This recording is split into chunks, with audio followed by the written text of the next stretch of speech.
Hello. divisible by 2 and 5 both.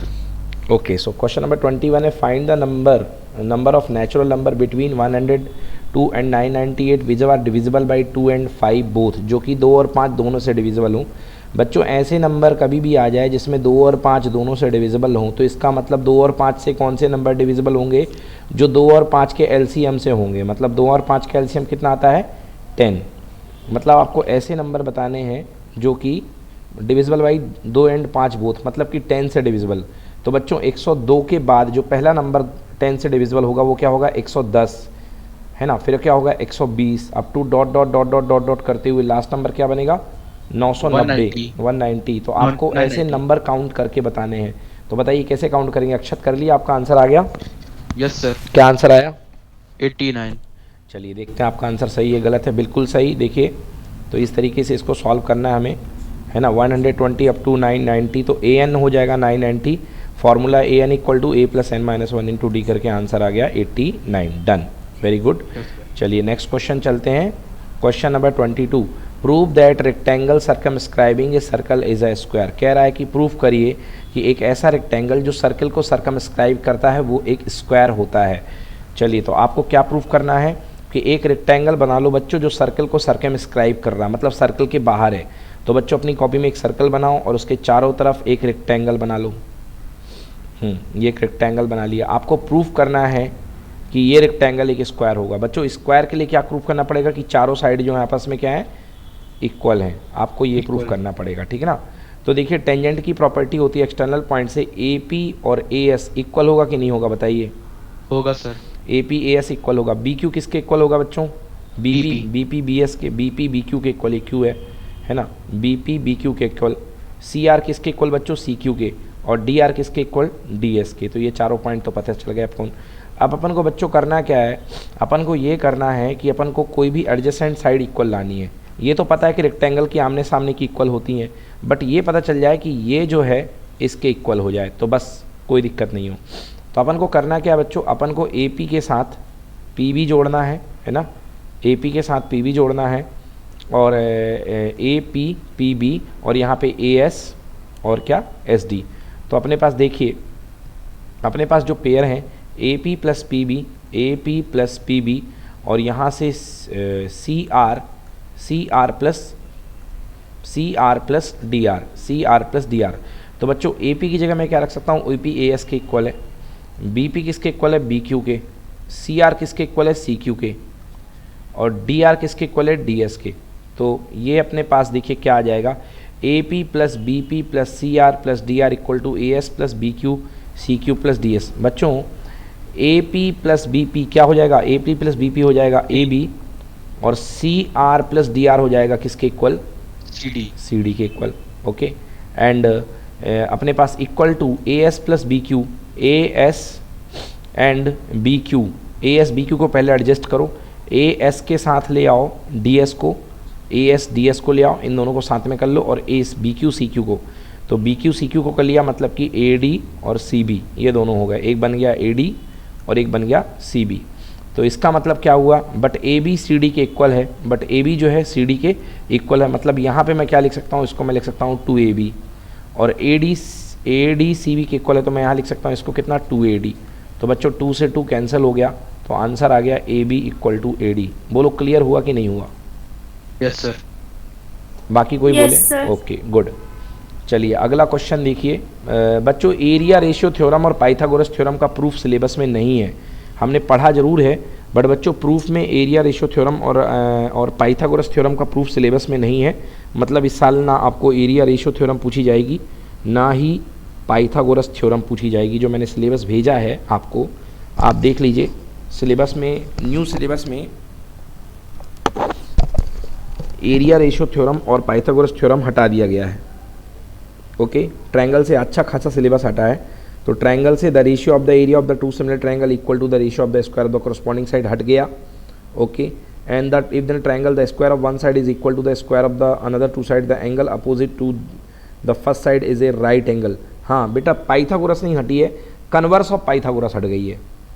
हाँ तो converse of Pythagoras हटी है, पाइथागोरस नहीं हटी है, याद रखिएगा। तो लिख लो अपने ट्रायंगल चैप्टर के ऊपर लिख लो कि एरिया रेशियो थ्योरम हट गई है और कन्वर्स ऑफ पाइथागोरस थ्योरम हट गई है। यस, आया समझ में बच्चों? Yes sir. यस हाँ, सर। तो एरिया रेशियो थ्योरम और कन्वर्स ऑफ पाइथागोरस थ्योरम का प्रूफ नहीं आएगा, ठीक है ना। तो इन लोगों ने प्रूफ कहा है, प्रूफ, रिजल्ट के बारे में कुछ नहीं कहा है, प्रूफ कहा है कि इसका प्रूफ नहीं आएगा। यस, चलो भाई आगे बात करते हैं। क्वेश्चन नंबर 23, ये देखिए जी, in the given figure D E F G is a square. भैया ये स्क्वायर है, D E F G square है, तो स्क्वायर की चारों साइड क्या होती हैं? इक्वल होती हैं। अच्छी बात है भाई, चारों साइड इक्वल होती है और ये एंगल होता है 90 90 90 90। हाँ, and angle B A C equal to 90 degree. B A C मतलब ये भी कितने डिग्री है? 90। चलो भाई अच्छी बात है, ये 90 डिग्री है, ठीक है ना। ओके, अब क्या करूँ मैं? ठीक है, अच्छी बात है। Show that F G square equal to B G into F C. देखिए क्या बोल रहा है, एफ जी स्क्वायर कहाँ है? पकड़ो एफ जी को, एफ जी कहाँ हो? पहले मैं ब्लैक पेन कर लूँ बच्चों, मज़ा आता है ब्लैक पेन में। ये ब्लैक पेन कर लिया, थोड़ी सी विड्थ बढ़ा लिया। तो एफ जी कहाँ है यार? एफ जी ढूंढो ढूंढो ढूंढो, ये है एफ जी। तो शो दैट एफ जी का स्क्वायर, ये है एफ जी का स्क्वायर। आपको क्या बोला गया है? B G into F C. B जी एक है बी जी, और एफ सी कहाँ है? ओके, ये है बच्चों। चलो चलो चलो, कुछ कुछ मुझे समझ में आ रहा बच्चों। आप बताओ, इस एफ जी को आप एफ जी स्क्वायर को F G into F G तो लिख सकते हो ना, और इसको लिख सकते हो बी जी इंटू एफ सी। तो मुझे लग रहा है बच्चों कि दो ट्रायंगल को सिमिलरिटी बनाने का खेल खेला जा रहा है, एक ये ट्रायंगल और एक ये ट्रायंगल। चलिए, ऐसा कुछ समझ में आ रहा है। चलिए आइए देखते हैं क्या होगा। हाँ बच्चों, देखिए अगर मैं इन दो ट्रायंगल की बात करूं, तो यदि मैं इसको थोड़ा सा आगे बढ़ाऊं, पैरेलल तो दिया नहीं है बट 90 डिग्री दिया हुआ है बच्चों। ये एंगल 90 डिग्री है, ये एंगल 90 डिग्री है, बिल्कुल है। ये एंगल 90 डिग्री है, तो ये एंगल भी अपने पास जो है 90 डिग्री है। क्यों भाई, है कि नहीं है? यस सर है। Yes sir. ठीक है। बी ए सी 90 डिग्री है, B A C equals to 90 degree, ठीक है।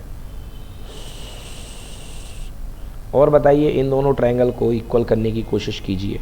हाँ यस, ये साइड और ये साइड तो इक्वल हो गई, ये साइड और ये साइड क्या हो गई बच्चों? इक्वल, है ना। तो ये साइड और ये साइड तो इक्वल हो गई। और बताओ क्या हो सकता है? एंगल साइड एंगल, क्या ये एंगल इस एंगल के इक्वल हो सकता है किसी तरीके से? ये वाला एंगल इस वाले एंगल के? सर तभी हो पाएगा जब ADE और BDG ये दो लोग इक्वल हो। ADE और BDG तभी जब इक्वल लिखे हो कि ये दोनों इक्वल हो तभी हो पाएगा। नहीं, क्योंकि देखो ये दो एंगल तो इक्वल हो गए अपने, ये दोनों ट्रायंगल में ये और ये तो इक्वल हो गए, है ना। हाँ 90 अब ये 90 90 है, ये 90 90 है, तो अपन को बताना है कि क्या इसमें, क्योंकि ये दिया नहीं है, स्क्वायर बस दिया गया है, स्क्वायर दिया गया है, बाकी की चीज़ें कुछ दी नहीं है। तो एफ जी स्क्वायर दिया गया है कि ये मतलब कि ये इसका राइट एंगल है, राइट एंगल के सामने वाली बात है। सर DE पैरेलल है GF के? नहीं दिया। नहीं सर, लेकिन ये स्क्वायर दिया है ना, तो स्क्वायर ओके में तो okay okay, yes yes yes yes, D parallel है, बिल्कुल सही, मिल गया भाई। तो डी पैरेलल है, इसका मतलब ये जो एंगल होगा और ये एंगल होगा, क्या होगा? इक्वल होगा, बोलो यस। बिल्कुल सर। और ये वाला जो एंगल होगा, ये वाले एंगल के इक्वल होगा, है ना जी? Yes sir. Yes sir. बिल्कुल सही। तो मतलब ये 90 डिग्री, ये 90 डिग्री, ये इक्वल, तो ये इसके सिमिलर और ये इसके सिमिलर, तो मतलब आपस में सबके सब सिमिलर, बोलो हाँ। हाँ सर। तो चलो थोड़ा सिमिलरिटी वाला लगा दें अपन कंसेप्ट। देखो बी एंगल डी क्यों होगा? तो यदि मैं ट्रायंगल पकड़ूं, ट्रायंगल डी जी बी, हाँ, तो डी के कॉरस्पॉन्डिंग कौन, देखो यार इस बारे में डी ही है, जी के कॉरस्पॉन्डिंग कौन? ए, और बी के कॉरस्पॉन्डिंग ई हो जाएगा। तो इसमें हो जाएगा डी, ओहो रुको, बी के कॉरस्पॉन्डिंग डी गया ना? हाँ यस सर। तो अपना छोटा ट्रायंगल अपन ने लिया है डी बी जी, हाँ ठीक है। तो मेरे यहाँ पे जो है, यहाँ पे डी के करस्पॉन्डिंग बी के करस्पॉन्डिंग डी गया है, तो लास्ट में आएगा बी के करस्पॉन्डिंग डी और जी के करस्पॉन्डिंग ए, ए और अब कौन बच गया? ई। ई ई बच गया जी, ये हो गया। तो ई ए डी आ गया इसके सिमिलर, ठीक है ना। Yes sir. चलिए अब इसमें आ जाइए, देखिए अपन को यहाँ पे ई ए डी ही करना है, ई ए डी। अब यहाँ पे सिमिलरिटी बिठानी है इसके साथ, तो भैया है ना, यहाँ पे ए के करस्पॉन्डिंग कौन है? एफ है, तो बीच में आएगा एफ। आएगा कि नहीं आएगा? Yes sir. बीच में आएगा एफ, है ना, बीच में आ गया एफ। ओके, ये वाले में देखो ई के करस्पॉन्डिंग कौन है बेटा? सी है, तो यहाँ पे आएगा सी, तो सी हो गया, एफ यूज हो गया, और क्या बचा? ई। सी एक मिनट, ई बचा यार, सी एफ ई तो बाद में आएगा ना बेटा। हाँ, ई बाद में आएगा ना हाँ सर। भाई। ई के करस्पॉन्डिंग डी बैठेगा ना, है ना? अरे भूल गए Yes, क्या? sir. देखो हाँ डी के करस्पॉन्डिंग ई बैठेगा। डी के करस्पॉन्डिंग ई बैठेगा, तो ये डी के करस्पॉन्डिंग डी कहाँ है? डी अपने पास जो है ये डी ए है, डी के करस्पॉन्डिंग ई बैठेगा, यस और नो? हाँ यस सर। चलो, तो इससे क्या हुआ? ई ए डी यहाँ से, ई ए डी यहाँ से, तो दोनों मैच कर गए, तो डी जी बी, ओके, और यहाँ से सी एफ ई, है ना, डी जी बी और सी एफ ई।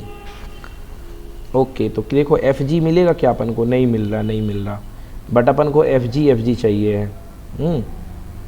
तो रुक जाओ, खैर कोई दिक्कत वाली बात नहीं है, तो उसको मैच करा लेते हैं अपन इसको मैच करा लेते हैं, मतलब कि triangle D G B is similar to triangle E A D is similar to triangle C F E. अब पकड़ लेते हैं भाई, क्या चाहिए अपन को? एफ सी चाहिए है और बी सी चाहिए है, तो एफ सी और बी सी और एफ जी तो मिल जाएगा।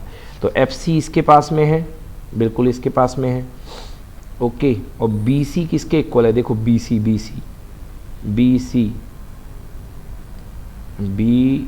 अरे बी सी तो बहुत बड़ी साइड हो गई, बी सी तो किसी में नहीं है, मतलब ट्रायंगल ए बी सी चाहिए फिर अपन को। Yes sir. बी सी तो किसी में ही नहीं है, अगर बी सी चाहिए तो अपन को सबसे बड़ा वाला ट्रायंगल चाहिए है। अगर हमें बी सी चाहिए है, ओ बी जी है यार, ओ हो सॉरी बच्चों, बी जी है वो, बी जी है, तो बी जी इसमें मिलेगा बच्चों, ले आएंगे अपन, बी जी इसमें मिलेगा। मतलब यार अपन को दो ट्रायंगल उठाना है, एक ये वाला उठाना है और एक ये वाला उठाना है। कौन सा? डी जी बी और सी एफ ई। तो मैं बनाता हूँ रेशियो, देखो डी जी अपॉन, देखिए एक रेशो बन गया इधर का डी जी और इधर का बनेगा A E, D G upon A E, D G A E, B G A D equal to B G upon A D equal to B G upon A D equal to B D upon E D equal to B D upon E D. क्यों भाई, ठीक है? Yes sir. अब इसमें B जी तो मिल गया है, B जी मिल गया है, और अपन को क्या चाहिए? बी जी, और अपन को एफ जी भी चाहिए है।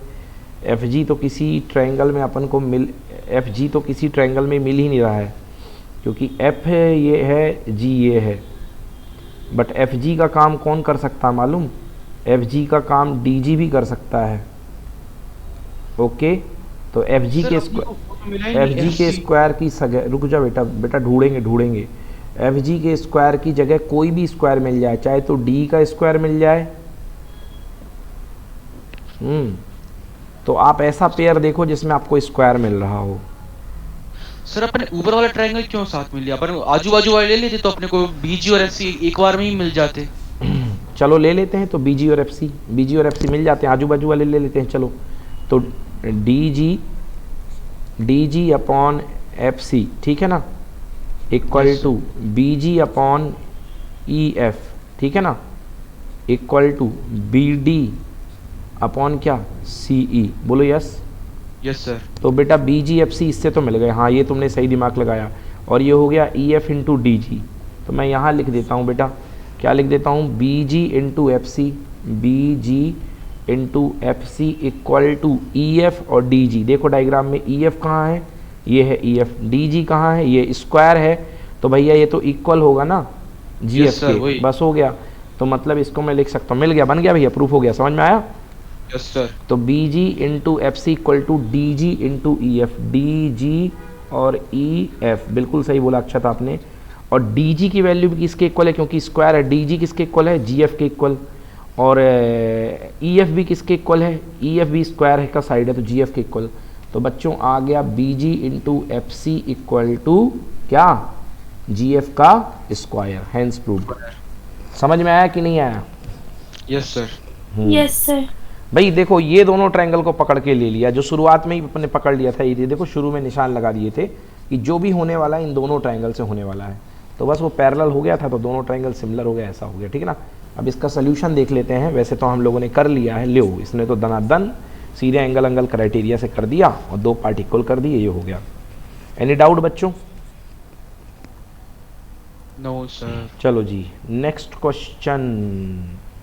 In an equilateral triangle, prove that 3 times of the square of the one side is equal to 4 times the square of one its altitude। कल कराया था ये क्वेश्चन, याद है आप लोग को, और वाला भूल गए क्या। एक सर, ये स्काई सेल्स वाला नहीं करना सर। अरे इसका स्काई सेल्स उसके बाद में है, और में देखो ना क्वेश्चन, और और में इक्विलेटरल हाँ। Triangle prove that 3 times the square of one side is equal to 4 times the square of its one of its altitude। Yes sir, ये कल कराया। याद आया, कल कराया था यस क्वेश्चन। सर। यस है ना, कैसे कराया जाता है देख लीजिए भाई, देख लेते हैं अपन इसको। अपन को ये प्रूफ करना है कि 3 टाइम्स ऑफ एनी साइड का स्क्वायर, मतलब 3 टाइम्स कोई भी साइड ले लो, ए बी का स्क्वायर जो होगा इक्वल टू 4 टाइम्स ऑफ इसके एल्टीट्यूड का स्क्वायर, यानी 4 AD स्क्वायर। तो चलो भैया ले लो। अब ये है बी सी, तो बच्चों आपको पता होगा जो परपेंडिकुलर होता है, पाइथागोरस परपेंडिकुलर होता है इक्विलेटरल ट्रायंगल में, वो जस्ट आधा कर देता है बी सी बाई 2। तो पाइथागोरस थ्योरम लगा दी, ए बी का square equal to A D square plus B D square, B D को क्या रख देंगे बच्चों, बी सी स्क्वायर बाई 2, तो बी सी स्क्वायर बाई 4 हो जाएगा। तो एलसीएम ले लो, तो 4 AB का स्क्वायर इक्वल टू 4 AD का स्क्वायर प्लस बी सी का स्क्वायर। ओके, अब आपको पता है कि ये साइड और ये साइड क्या होती है, इक्वल होती है ना। तो इक्विलेटरल ट्रायंगल में बी सी इक्वल होती है, तो 4 AB square minus B C square equal to 4 AD square. तो आपको पता है कि ये x होगी तो ये भी x होगी, तो 4 AB में से 1 AB गया, तो क्या बचेगा 3 AB का square equal to 4 AD square. Clear हुआ कि नहीं हुआ। Yes sir. Any problem. No sir. चलो नो सर। हाँ अनामिका बेटा क्या हो रहा है, यस नो तक नहीं बोल रहे हो बच्चे। Anamika yes sir. क्या दिक्कत है बेटा, समझ में नहीं आ रहा क्या। सर आ रहा है सर। ओके बेटा बोलो तो यस नो, कुछ भी तो प्रॉब्लम हो तो बताओ भी। चलो ओके नेक्स्ट क्वेश्चन देखिए। ओहो क्या है ये, गुब्बारा उड़ रहा है। चलो भाई पढ़ो भाई, क्वेश्चन नंबर 24 पढ़ो Akshat. Sky sails. Sky sails is that genre of engineering science that uses extensive utilization of wind energy to move a vessel in the seawater. The sky sails technology allow the towing kite to gain a height of anything between 100 meters to 300 meters. The sailing kite is made in such a way that it can be raised to its proper elevation and then brought back with the help of a telescopic mast that enables the kite to be raised properly and effectively. Based on the following figure related to sky sailing, answer the question. चलिए ये पूरी आपको थोड़ी सी एक knowledge दे दी गई extra तरीके से कि ये स्काई सेलिंग क्या होती है ना। अब इसके बाद ये क्वेश्चन अपना बना हुआ है भाई, काम की बात ये है। अब कह रहा है in the given figure sine theta equal to cos 3 theta minus 30 where theta and 3 theta minus 30 are acute angle then find the value of theta. तो देखो भैया अब सीधी सी बात है, एक एंगल आप थीटा बता रहे हो, बोलो हाँ। Yes sir. और एक पक्का राइट एंगल आपके सामने दिख रहा है, मतलब यही वाला जो एंगल होगा ये क्या होगा बच्चों 3 थीटा माइनस 30 होगा कि नहीं होगा बताओ। Yes sir. मतलब ये एक दूसरे के कॉम्प्लीमेंट्री होंगे। तो कॉम्प्लीमेंट्री थ्योरी क्या कहती है कि दोनों एंगल का सम कितना होता है 90 डिग्री, मतलब इन दोनों का सम कितना होगा 90 होगा। तो दोनों को जोड़ दो बच्चों, तो दोनों को जोड़ दिया आपने, इसको दूसरे तरीके से किया है तो अपन जोड़ देते हैं बेसिक मैथमेटिक्स से। तो 3 थीटा माइनस 30 और साथ में ये वाला थीटा मिलके क्या देना मांगता 90। 3 थीटा और 1 थीटा कितना हुआ बच्चों 4 थीटा, और 90 30 उधर चला गया कितना हुआ 120। Yes, 90 sir. 30 120, तो थीटा इज इक्वल टू कितना 120/4, कितना आ गया बोलो भैया सर 30 30 डिग्री, कितना आ गया मेरा 30 डिग्री। 30, तो बिल्कुल तो भैया मेरा ये पहला एंगल आएगा 30 डिग्री।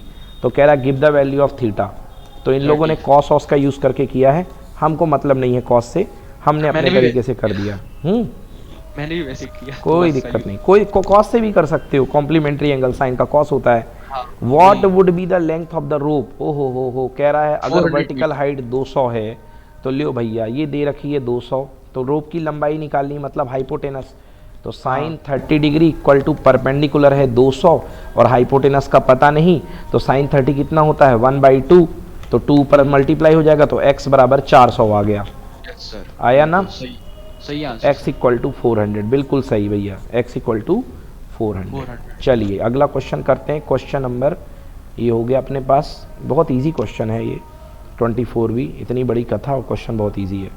चलिए क्वेश्चन नंबर 25 पढ़ो अक्षर। जयंती Jayanti throws a pair of dice and records the product of the numbers appearing on the dice. Pihu throws one dice and records the square, the number that appears on it.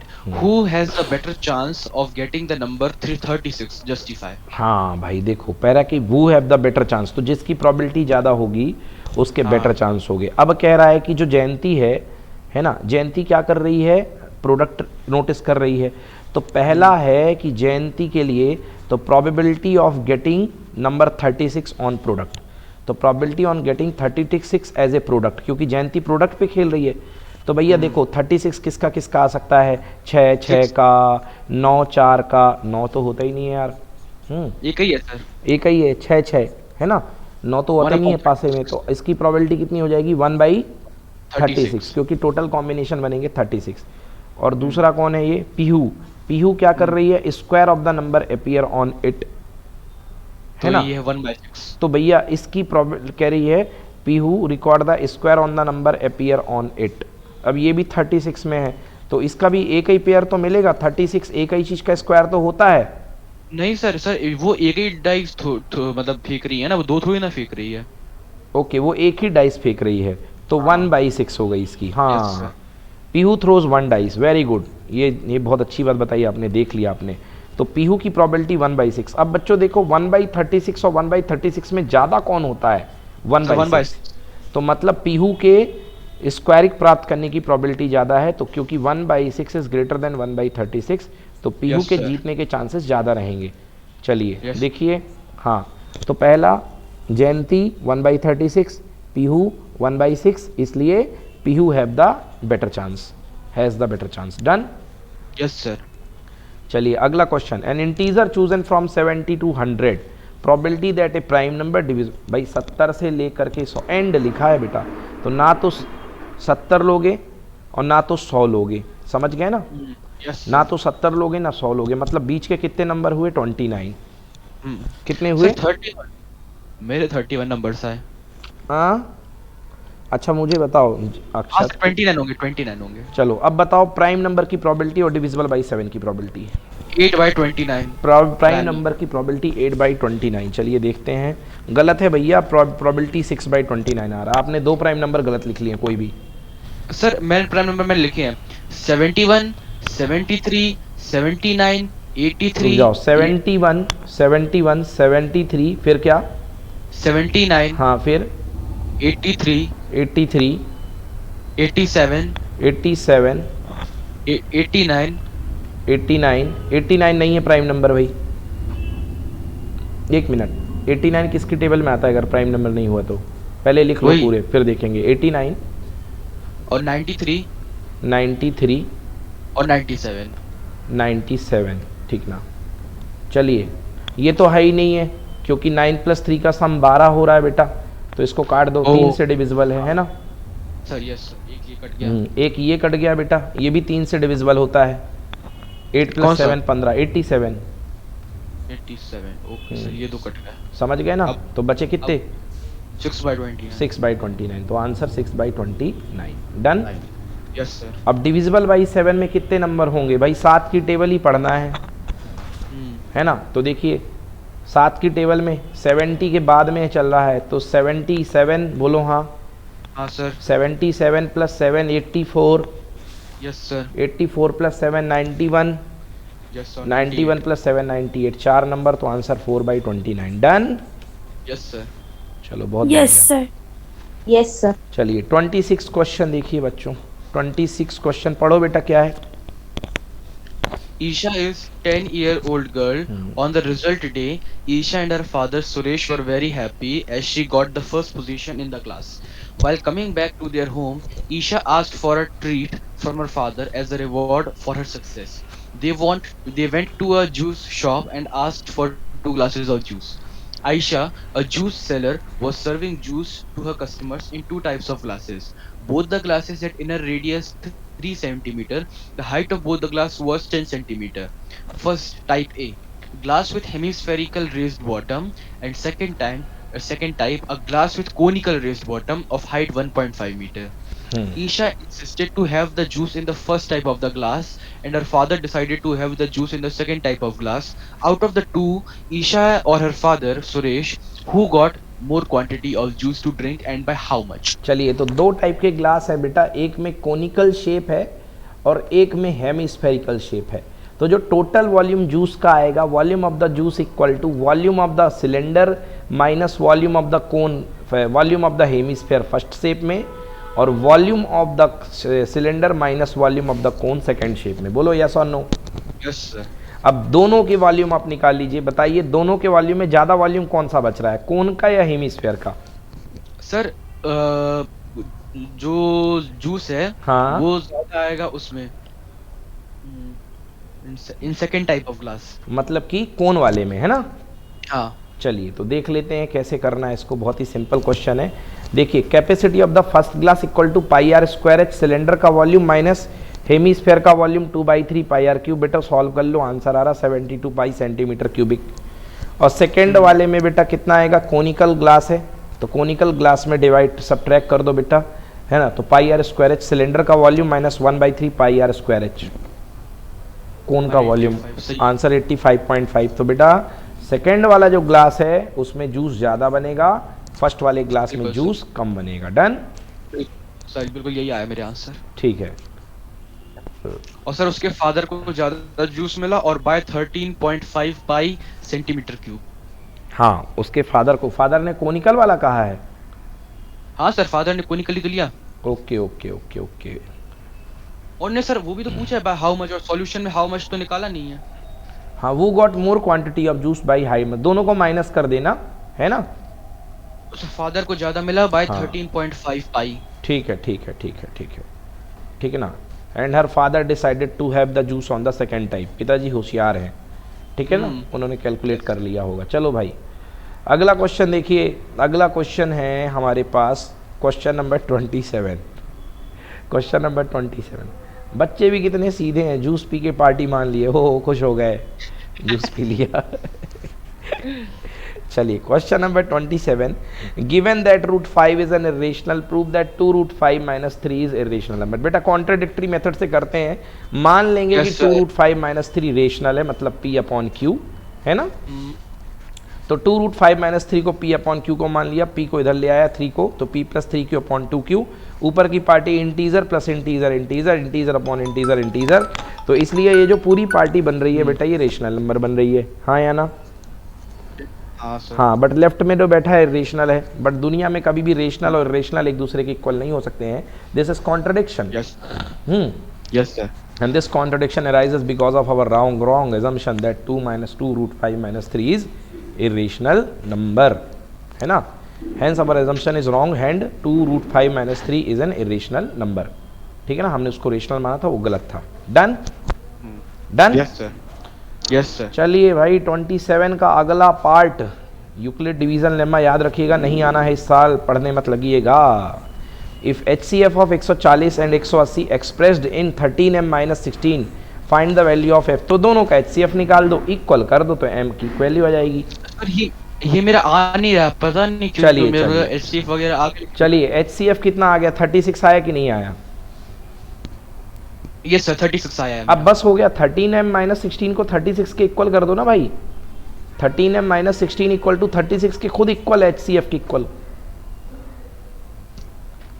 13m equal to 36 plus 16 कितना हो गया? 36 और 10 46, और 46 और 6 52 52। Answer m equal to 4 आ तो गया यार। बाकी बच्चे बोले। अच्छा, हर्षिता, अनामिका, यस सर। समझ में आ रहा है? Yes yes Yes. सर आ रहा है। चलो ठीक है, ये हो गया डन। चले आगे। Yes sir. ओके बच्चों, क्वेश्चन Yes, नंबर sir. 28 देखते हैं। क्वेश्चन नंबर 28 क्या है? क्वेश्चन नंबर 28 आ जाओ भाई, पढ़ो भाई question number 28। If the sum of first m terms of an AP is the same as the sum of its first n terms, show that the sum of its m plus n terms is 0. हाँ भाई, important question कर लो, मतलब इस type का एक दो question देगा, थोड़ा डिफिकल्ट है। कह रहा कि अगर सम ऑफ m टर्म्स 0 है, सम ऑफ n टर्म्स 0 है, तो आपको शो करना है कि m प्लस n टर्म्स का सम 0 है। देखिए बच्चों, वो इक्वल है, सॉरी इक्वल दिया था। Sum of m terms of AP is same as the sum of n terms, मतलब गिवन कंडीशन क्या है? Sm इक्वल टू Sn, और आपको क्या प्रूफ करना है? आपको प्रूफ करना है Sm plus n equal to 0। चलिए बच्चों, Sm इक्वल टू Sn मतलब m/2 2a plus m minus 1 into D equal to n/2 2a plus n minus 1 into D. 2 से 2 कैंसिल, बेटा एडजस्ट कर लो। 2a m minus m plus d m square minus m minus n square plus n equal to 0। m minus n common लेना, 2a plus m plus n minus 1 into D equal to 0। ठीक है बच्चों, तो दो cases हो जाएंगे। यहाँ से देखो, यहाँ से मैं बता देता हूँ, तो क्या हो जाएगा? दो केस हो जाएंगे, m minus n equal to 0 और 2a plus m plus n minus 1 equal to 0। अब चलिए प्रूफ करते हैं। हमें क्या लाना है बच्चों? हमें लेकर के आना है Sm प्लस n। तो Sm प्लस n का फॉर्मूला होगा m plus n by 2, 2a plus m plus n की जगह पे ये बैठा हुआ है m plus n minus 1 into D. Akshat, ये जो ऊपर पूरा का पूरा टर्म निकला है, इसकी वैल्यू कितनी निकल दी? 0 निकल ली कि नहीं निकल ली? तो जब 0 रख देंगे तो टोटल ओवरऑल आंसर क्या आ जाएगा? 0। समझ में आया? Yes sir. चलिए ठीक है ना, तो बहुत ही इजी क्वेश्चन है, ट्रिकी है, इजी तो नहीं कहूँगा, ट्रिकी है। चलो नेक्स्ट क्वेश्चन पढ़ दो भाई अगला question. In figure, In the figure, ABCD is a pentagon with BE parallel CD and BC parallel BE D. Parallel है CD के और BC पैरेलल DE, मतलब ये तो रेक्टेंगल हो गया। BC Yes. Parallel DE। चलो भाई, पैरेललोग्राम हो गया ये। हाँ पढ़ो आगे। BC is perpendicular to CD and AB equal to 5 centimeter, AE equal to 5 centimeter, BE equal to 7 centimeter, BC equal to x minus y and CD equal to x plus y. If the perimeter of ABCDE is 27 centimeter, find the value of x and y given x, comma y is not equal to 0. चलिए So मेरा चलिए। Answer है x equal to 6 और y equal to 1. बेटा linear equation का question है क्या ये? I think so. हाँ, नहीं चलो। नहीं नहीं चलिए करते हैं। कह रहा है AB इक्वल टू 5 दिया गया है। चलो भाई, AB इक्वल टू 5 दिया गया है, AE इक्वल टू 5 दिया गया है। ओके, AE इक्वल टू 5 मतलब आइसोसेलस हो गया। BE इक्वल टू 7 दिया गया है, मतलब BE की वैल्यू कितनी है? 7 है ना। BC is perpendicular to CD, BC CD के परपेंडिकुलर है, मतलब ये 90 डिग्री है। ये 90 डिग्री है। BC is perpendicular to CD और ये इसके पैरेलल है। तो जब ये 90 है तो पैरेलल होने की कंडीशन से इसे भी कितना होना पड़ेगा बच्चों? 90 है ना, क्योंकि पैरेलल लाइन में ट्रांसवर्सल है ना, तो ये ट्रांसवर्सल कहला जाएगा। तो उसका सम 180 होता है, तो ये भी 90। चलो अच्छी बात है। 5 हो गया, 5 हो गया, 7 हो गया। BC कितना है? BC है x माइनस वाई और CD कितना है? CD है x प्लस वाई। तो लो भैया, x plus y equal to 7 बन गया। बोलो हाँ। हाँ sir. The perimeter of ABCD is 27, तो मतलब दिस ABCDE इक्वल्स टू 27। तो बेटा उससे x माइनस वाई आ जाएगा। बोलो हाँ। हाँ सर। उससे x माइनस वाई आ जाएगा, मैंने निकाल के बता देता हूँ। AB है 5 प्लस BC पता नहीं है ना, CD है x प्लस वाई मतलब कि 7, फिर ये पता नहीं तो 2BC। बोलो हाँ। Yes sir. और एक बार 5 और, यानी कि 5 5 10। बोलो हाँ। हाँ तो सर। 5 और 5 10 मिला करके टोटल कितना दिया गया बेटा, पेरीमीटर कितनी है 27। तो 10 प्लस सर 7, हाँ बेटा बोलो। डीई की वैल्यू क्या रख लिया आपने? डीई डीई 2BC कर दिया ना, BC के इक्वल था 2BC कर दिया। हाँ सर, हाँ सर, हाँ सर। तो 10 और 7 17, और 27 में से 17 गए तो बचा 10, तो BC Yes, बराबर आ गया 5। BC बराबर आ गया क्या, 5। पाँच। ये आ गया 5। तो अपने पास x minus y equal to 5, तो x plus y equal to 7 and x minus y equal to 5। चलो इक्वेशन चेक कर ले भाई, x plus y equal to 7, गलत आ गया यार। सर मेरा आंसर सही आ गया, x इक्वल टू 6 और y इक्वल टू 1, मेरा सही आ गया। आपका सही आ गया, मैंने गलत लगा दिया, मतलब मैं फिर से लगाता हूँ। चलिए ओके ओके, हाँ हाँ हाँ, समझ गया समझ गया समझ गया, क्या गलती है समझ गया मैं। ओके देखो भाई, ये टोटल पेरीमीटर जो है अपन को वो दी गई है 27। A B C D, A B C, A B के बाद सी डी ई, यहाँ तक की पेरीमीटर है यार। A B C D E, A B C D E. Sir तो ये भी ऑटोमेटिकली आ ही जाएगा, वो तो मतलब हिस्सा ही है उसका, फिगर का कहीं जाएगा। अच्छा ऐसा, हाँ। चलो एक बार फिर से करके देख लेते हैं। तो ए है 5 प्लस BC पता नहीं है ना, हाँ। BC है x माइनस वाई, और ये हाँ। भी है x माइनस वाई। तो मैं इसको एक काम करता हूँ, इसको मैं लिख लेता हूँ 2 times of x minus y, ठीक है ना। सर सर आपके आंसर आ तो गया है ऑलरेडी। और प्लस 7, 1 मिनट रुक जाओ रुक जाओ रुक जाओ, तो अपना इक्वेशन गलत आ रहा है ना बेटा उससे। नहीं नहीं सर, आप अपनी इक्वेशन को ऐड कर दो तो y y कैंसिल हो जाएगा, तो 2x equal to 12, x equal to 6 और फिर y इक्वल टू 1 आ जाएगा। सही तो आ तो गया आपका। तो x minus y equal to 3 5 सही है क्या। हाँ सर, मतलब उनने जो तरीके से किया वो करने दो, अपना आंसर सही आ रहा है, बस अपना तरीका भी सही है। अच्छा मैं एक बार इक्वेशन चेक कर लेता हूँ, क्योंकि मैं इक्वेशन पे बिलीव कर रहा था। इस बार इक्वेशन चेक कर लेता हूँ, कहीं ऐसा ना हो कि अपना सही हो उन्हीं का गलत हो, है ना। ये भी हो सकता ये है, भी आंसर हो तो उनका सकता भी है। सही आ रहा है। हाँ देखता हूँ, चलो मैं तो 2 हो गया, x माइनस वाई हो गया, ये 7 एक बार आएगा बेटा, प्लस 7 एक बार, ये तो काउंट हो गया है ना। अब इसके बाद फिर से 5, यानी कि 5, अगर 5 ले रहे हो, वैसे उनका लिखना चाहिए रूल तो ये होता है कि ए बी सी डी ई ए, चलो कोई नहीं, मगर बाउंड्री पेरीमीटर बाउंड्री की होती है, कभी खुली बाउंड्री नहीं होती है। तो यार कितना हो गया 27, हाँ। तो देखो बच्चों 7 और 5 12, और 12 और 5 17, है ना, है ना। Yes sir. 7 और 5 12, 12 और 5 17, 17 गए, तो कितना बचा यहाँ पे 10। तो 2x minus y equal to 10, तो x minus y equal to 5 add कर दो, तो 2x इक्वल टू कितना हो गया, ये कितना था यार, x प्लस वाई 7 था ना, हाँ 7। तो 7 और 5 12, तो आंसर x इक्वल टू कितना आ गया 6। Yes sir. x equal to 6 आ गया है, और y इक्वल टू 7 माइनस 6 1, 6,1 आ रहा है यार अपना आंसर, यही है ना आंसर, यही आंसर 6 और 1। अब जरा देखें इनकी इक्वेशन क्या है, 2x minus y plus x plus y plus x plus y plus 5। अच्छा अच्छा अच्छा अच्छा अच्छा, इन्होंने वो जो x और y है हाँ अलग अलग रख दिया है ना, उसको x प्लस वाई ले लिया, जो अपन ने 7 लिया है उसको x प्लस वाई ले लिया है। चलो चलो समझ गए, ये भी ठीक है। ठीक है, चलो चलो कोई दिक्कत नहीं, सही कर रहे थे। अगला क्वेश्चन देखिए, हाँ भाई करो, कर लोगे सॉल्व, बहुत ही सिंपल है। 1/x को a ले लो, और 1/y को क्या ले लो, b ले लो। y की वैल्यू 1 है और x की वैल्यू 1/3 है, y की वैल्यू 1 और x की वैल्यू 1/3। चलिए चेक करें, x की वैल्यू 1/3, y की वैल्यू 1, तो सब्स्टिट्यूट करके काफ़ी बार किया हुआ है, देख लो आप लोग, डन। चलिए next question number 30।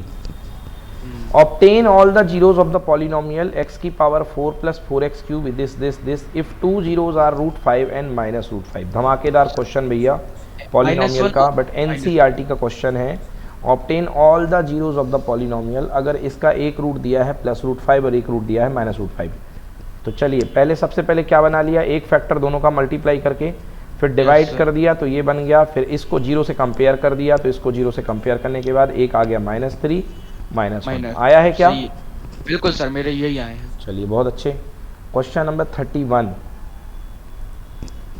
Question number 31 पढ़िए। क्वेश्चन है, two friends Two friends Seema and Aditya work in the same office at Delhi in the Christmas vacation. Both decided to go to their hometowns, represented by Town A and Town B respectively in the figure given below.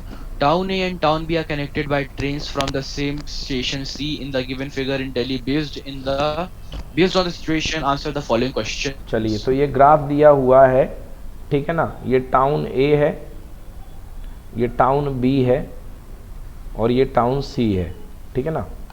Town A है, town B है, town C है। Town B are connected by train from town C same station C, है ना, in Delhi. Based on the given situation answer the following question. पढ़िए पहला, Who will travel more distance, Seema or Aditya, to reach their hometown? अब दोनों शुरुआत में है आदित्य कहाँ पे, करेगा। दिल्ली पे है ना, दोनों कहाँ पे हैं, दिल्ली पे हैं, यस और नो। दिल्ली। हाँ, दोनों Yes, both sir. Decided to get their home town by town A and town B respectively in the given figure below. Town A and town B connected by the train from the same station C. तो चलिए देखिए, अभी station सी पे दोनों लोग बैठे हुए हैं, बोलो हाँ।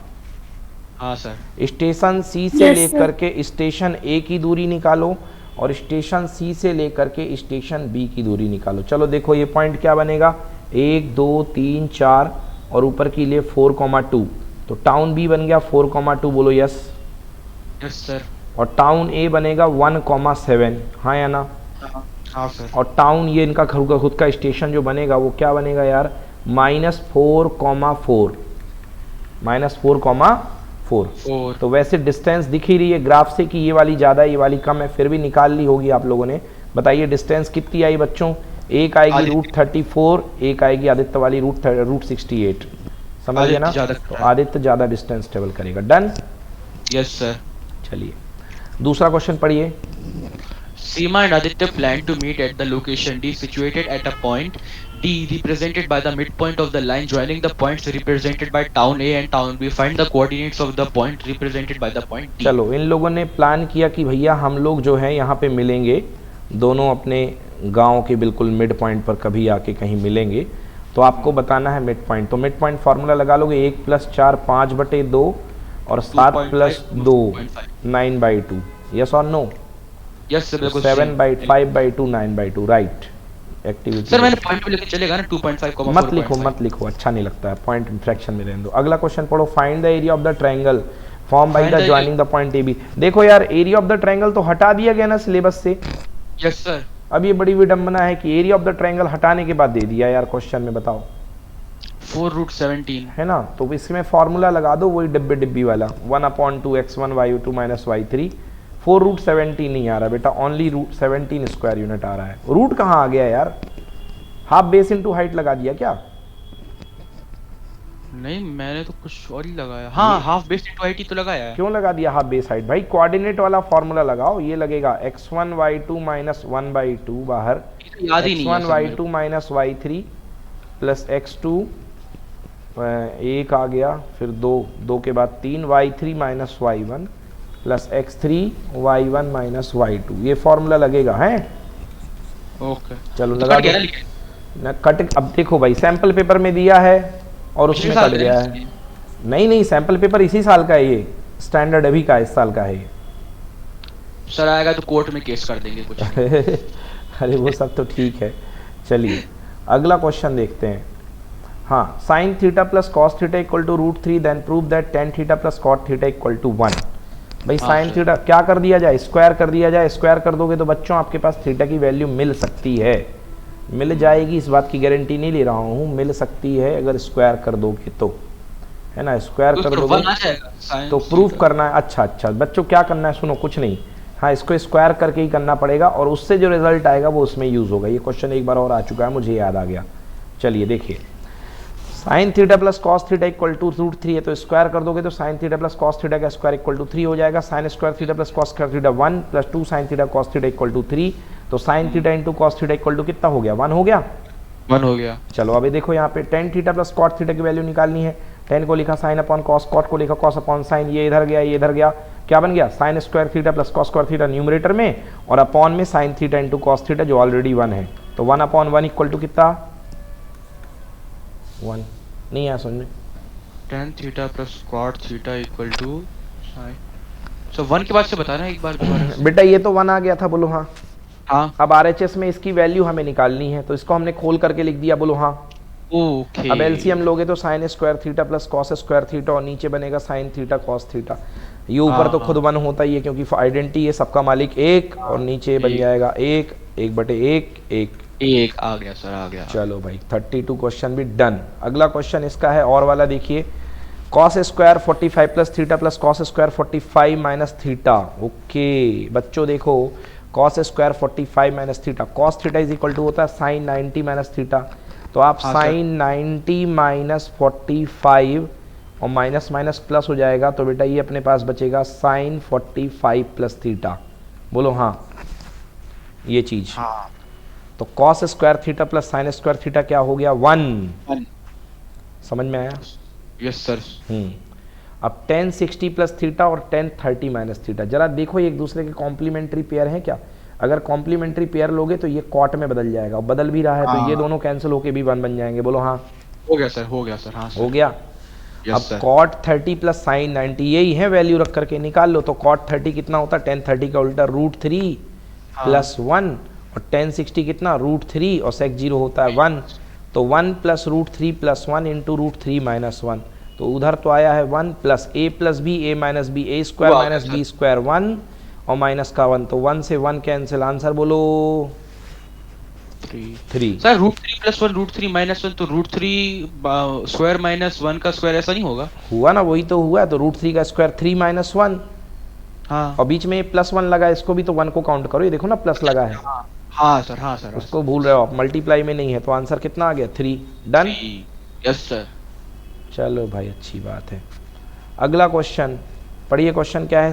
साइड्स ऑफ अ राइट, हाँ पढ़ो। Sides of a right triangular field are 25, 24 and 7 at the 3 corners of the field.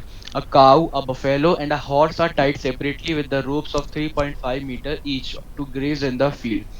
Find the area of the field that cannot be grazed by these animals. चलिए, तो area of the field that can not be is equal to area of the triangle minus area of the 3 sector.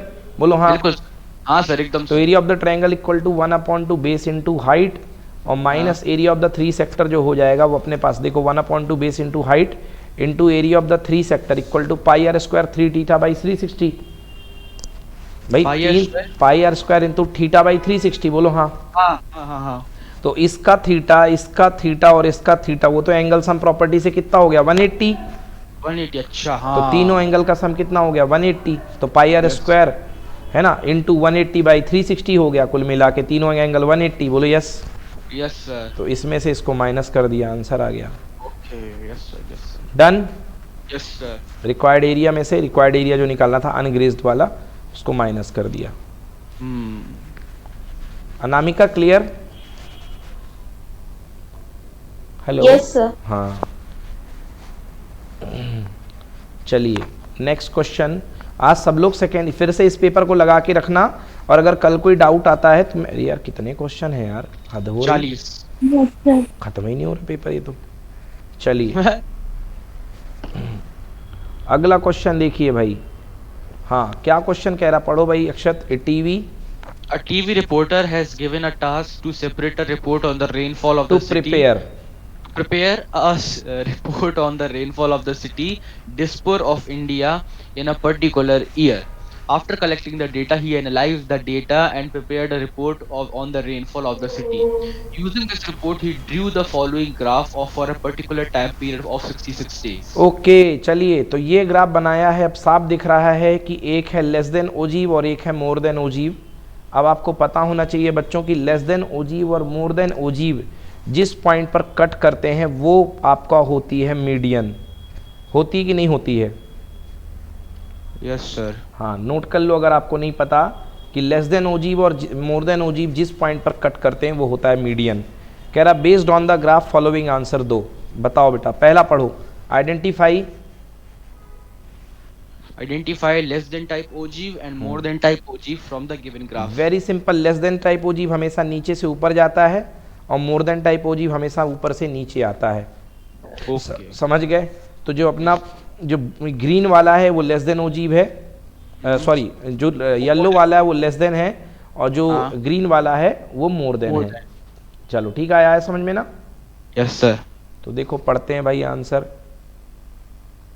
हाँ, curve 1 less than ogive, curve 2 more than ogive, क्योंकि paper में तो सब black and white दिखेंगे। हाँ ये देखो green वाला कर्व 1 है, तो कर्व 1 क्या बनेगा? लेस देन, और कर्व 2 ये वाला जो बनेगा वो क्या बनेगा? ऊपर से नीचे वाला मोर देन। आया समझ में? Yes sir. अगला question, find the median rainfall in Dispur. तो मीडियन कितना आ रहा है बताओ? 20 आ रहा समथिंग?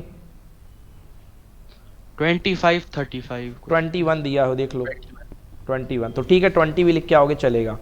अगला, obtain the mode of the data if mean rainfall. तो बेटा वही formula, 3 median equal to 2 mean plus 1 mode, याद आया? 3 median equal to 2 mean plus 1 mode. तो आपको मोड निकालना है, तो मीडियन रख दो और मीन रख दो। तो मीडियन आपको पता चल चुका है कितना? 21, मीन गिवन है 23.4, पुट करके एम्पेरिकल फॉर्मूले से निकाल लो। बोलो यस कि नो? Yes sir. कोई दिक्कत? Yes sir. नो चलिए, सर। हाँ अक्षत कुछ पूछ रहे थे बेटा। नहीं सर। चलिए अगला क्वेश्चन पढ़ो बेटा। Yes, sir. Draw a triangle ABC with side BC 6.5 centimeter, angle B 30 degree, angle A equal to 105 degree. Then construct another triangle. सही construction का कट गया ना ये तो? कंस्ट्रक्शन नहीं, कंस्ट्रक्शन है भाई। 3/4 times of the corresponding sides of the triangle ABC। Triangle का कंस्ट्रक्शन है ना, मैंने पढ़ाया है ना? हाँ पढ़ाया है, पढ़ाया है। कंस्ट्रक्शन वाले चैप्टर में आपने कहा कि ट्राइंगल कट गया है। नहीं, मैंने ट्राइंगल के कंस्ट्रक्शन पढ़ाए हैं। रुक जाओ देख लेना सिलेबस में एक बार, रुक जाओ ऊपर लिखा हुआ उसमें, रुक जाओ मिल जाएगा। हाँ मेरे सामने ही है कंस्ट्रक्शन में, हाँ बिल्कुल कट गया है। तो construction of a triangle similar to a given triangle, बिल्कुल सही बात है, कट गया है। Yes sir. ठीक है ना, बट मैंने सिखाया था आप लोग को, याद करो, है ना? देखिए 3/4 है, 3/4 है मतलब कैसा ट्राइंगल बनाना है? छोटा ट्राइंगल, हाँ या ना? नहीं सर, नहीं याद। रेशियो कम है, देखो मैं बता देता हूँ चलो कैसे। देखिए BC बना लीजिए 6.5 का, तो सबसे पहले आप जो है 6.5 का BC बना लिया। हाँ सर। अब देखिए 3/4 है ये अपने पास टोटल स्केल फैक्टर। बेटा 3/4 जो होता है 1 से कम होता है कि 1 से बड़ा होता है? सर 1 से कम होता है। 1 से कम मतलब आपको जो ट्रायंगल बनाना है वो 4 हिस्सों में से तीसरे हिस्से का उठा के बनाना है। बोलो यस। माने 4 में से 3 मतलब पूरा ये जो ट्रायंगल की लेंथ BC है ये 4 हिस्से को कवर करेगी। तो एक लाइन खींचो, 1 2 3 4, डन। Yes sir. लास्ट वाले में 4 मिला दो, मिला दिया? मिला दिया सर। अब ये एंगल नापो, यहाँ पर नापो। सिमिलरली ये एंगल जो है यहाँ पर जो है आपको, ये एंगल यहाँ पर आपने नाप लिया, तो इस पर रख करके इधर भी घुमाओ, ठीक है ना, और इसको मिला दिया। हाँ। ये क्या था? Point B। ये क्या था? Point B। ये पॉइंट क्या था? C था। हाँ सर। तो ये वाला जो आपका पॉइंट होगा ये क्या होगा? C dash. क्या होगा? C dash. मतलब गिवन ट्रायंगल से छोटा ट्रायंगल। तो अगर ये BC था तो इसी में आपने छोटा ट्रायंगल बना रहे हो BC डैश। क्लियर हुआ कि नहीं हुआ? हाँ। चलो अच्छी बात है। अब देखो एंगल्स और क्या क्या दिए हुए हैं। B दिया है 30 डिग्री, A दिया है 105, ठीक ना। तो अब आपको B दिया हुआ है 30 डिग्री और A दिया हुआ है 105। तो एक काम कीजिए बच्चों कि एंगल B पर वो रख करके, क्या प्रोटेक्टर रख करके या 30 डिग्री बना करके एक लाइन जान दो। तो 30 डिग्री बना सकते हो कि नहीं बना सकते हो बताओ? एंगल B पर बना सकते हैं। B पर 30 डिग्री की एक लाइन जान देना। जान दिए? Yes sir. अब मुझे बताओ अगर B 30 डिग्री है और एंगल A 105 है तो एंगल C कितने का बनेगा? 180 माइनस 30 प्लस 1 माने 180 माइनस 135। हाँ कितना हुआ? 45। हाँ सर। मतलब आपको जो यहाँ पे एंगल बनेगा ये 45 का बनेगा। समझ में आया? हाँ सर। तो यहाँ पर वही क्या करना, प्रोटेक्टर रखना और प्रोटेक्टर में 45 का एंगल घुमा देना, ऐसा। समझ में आया? हाँ सर। अब जितना एंगल यहाँ पे बनाया है उसको मेज़र करके फिर से यहाँ पे उतना एंगल घुमाना, कट करना और ये लाइन लेते हुए जोड़ देना। तो ये आपका बनेगा A डैश। क्या बनेगा? A dash. ये था A और ये बनेगा A डैश। तो आपका ट्रायंगल बन गया A dash B C dash. Clear? Yes sir. तो ये मेहनत करनी पड़ेगी। अब नेक्स्ट देखिए, इसके और वाला इजी है, पढ़िए। Construct Construct a pair of tangent to a circle of radius 3 centimeter which are inclined to each other at an angle of 60 degree. बहुत आसान है यस, सर. तो इधर वाला एंगल अगर 60 डिग्री है तो यहाँ वाला एंगल कितना होगा 120। हाँ याद आया? हाँ सर. तो आपको अंदर दो रेडियस बनानी पड़ेंगी जिनके बीच का एंगल कितना लेना पड़ेगा 120। अरे भूल गए क्या? इसके बीच का एंगल 120 लेना पड़ेगा, तभी तो बाहर 60 बनेगा। Yes sir. 120 ने फिर कैसे करेंगे? 120 लेने के बाद मान लो 120 बना दिया दोनों के बीच में, हाँ या ना? हाँ अब इसके बाद आपको याद होगा कि इस पर हम परपेंडिकुलर जाती थी, जो टेंजेंट हुआ करती थी परपेंडिकुलर आती थी, बोलो यस। हाँ. तो मान लो ओरिजिनली ये यहाँ से जा रही है तो इस पर आप क्या खींचोगे परपेंडिकुलर बाइसेक्टर या परपेंडिकुलर, और इस पर भी परपेंडिकुलर खींचोगे। हाँ हाँ. ये जो पॉइंट मिलता था यहाँ पे कितना एंगल बनेगा 60 डिग्री। बिल्कुल सर. कराया है ये क्वेश्चन? Yes sir. एनसीईआरटी शायद. चलिए हाँ ठीक है ना। हाँ, थेल्स थ्योरम देखिए, prove that if a line drawn parallel to the one side of the triangle intersect two other sides distinct point then other two sides divided in the same ratio. क्या है भाई? BPT करवा चुके हैं। बिल्कुल sir. चलिए ठीक है ना। चलिए ये हो गया बच्चों, क्वेश्चन नंबर 38 से लेके 40 तक कल आप लोग करके लेके आएंगे, 37 से लेके 40 तक ये आपका यहाँ से यहाँ होमवर्क है। डन? Done sir. चलिए अच्छे से करिए, बाकी लोग भी मन लगा के पढ़ें, थोड़ा सा एनर्जी फील करो बच्चों पेपर की तरफ। पढ़ने का तरीका यही है ना? ऐसा नहीं कि मैं तेज पढ़ा रहा हूँ, आप लोग थोड़ा सा लैग हो रहे हो, उसकी प्रैक्टिस करोगे तो सब कुछ ठीक हो जाएगा। अब पेपर्स ही लगाएंगे हम लोग। चलिए बाय बाय, थैंक यू बच्चों। Bye sir. Thank you bye sir. Sir, thank you sir.